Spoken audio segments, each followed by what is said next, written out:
अस्सलाम वालेकुम। कैसे हैं आप सब? उम्मीद है आप सब ठीक होंगे, खैरियत से होंगे। आज हम बनाएंगे शाही टुकड़ों की रेसिपी, या टुकड़े बोल लें।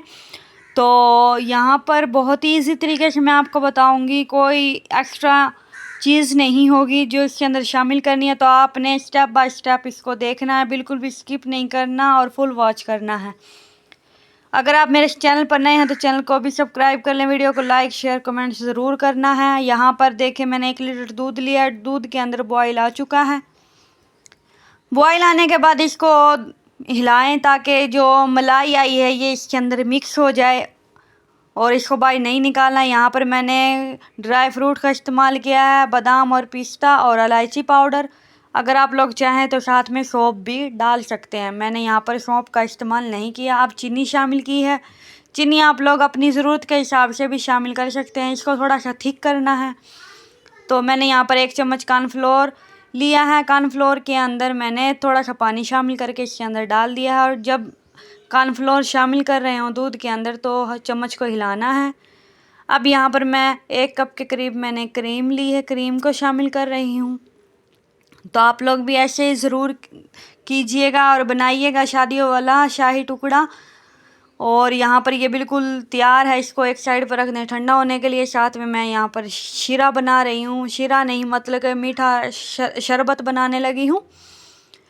तो जिसके लिए मैंने 1 कप पानी के अंदर ½ कप चीनी ली है और इसको थोड़ा सा पका लिया है। अब ये देखें, मैंने ब्रेड की साइड से ब्राउन कटिंग कर दी है, ब्राउन मतलब कि ब्रेड उतार दिया है, कट करके एक साइड पे रख दिया है। और अब चकोर भी, और यहाँ पर ट्रायंगल शेप में भी मैंने कट कर लिया। ये देखें, अब मैं फ्राई करने लगी हूँ। फ्राई होने के फ़ौरन बाद मैंने शीरे के अंदर डाल दिया है।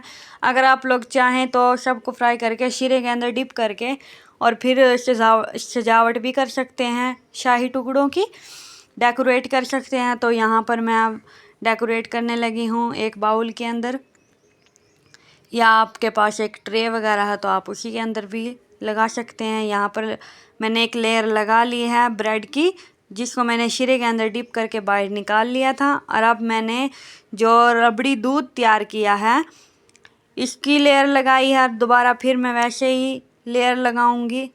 तो आप लोग भी इस तरीके से ज़रूर बनाइएगा, और आप सब ज़रूर बताइएगा मेरी ये वीडियो आप सबको कैसी लगी है। और मैंने 2 शेप के अंदर इनकी कटिंग की थी, और आपको जो शेप अच्छी लगे आप वो ही दीजिएगा ब्रेड को। और ज़्यादा एक्स्ट्रा सामान भी नहीं लगा, यहाँ पर जो घर के अंदर है वो ही इस्तेमाल हुआ है। अब इसके अंदर जो बाकी बचा हुआ रबड़ी दूध है वो डाल दें, और कुछ ड्राई फ्रूट डेकोरेट के लिए। आप लोग अपनी पसंद के भी ड्राई फ्रूट इसके अंदर डाल सकते हैं, शामिल कर सकते हैं। और यहाँ पर बहुत ही मज़ेदार सी हमारी रबड़ी दूध तैयार हुई थी, और इसको 2 घंटे फ्रिज में रखकर चिल करके खाएं तो यकीन माने आपको बहुत ज़्यादा मज़ेदार ये रेसिपी लगेगी। और आप बाकी मीठे की रेसिपी होती है वो आप भूल जाएंगे, और इसको ज़रूर बनाएंगे। और ये बहुत ही कम टाइम में जल्दी बन जाती है। इस रेसिपी को आप लोग ज़रूर बनाइएगा। अल्लाह हाफिज़।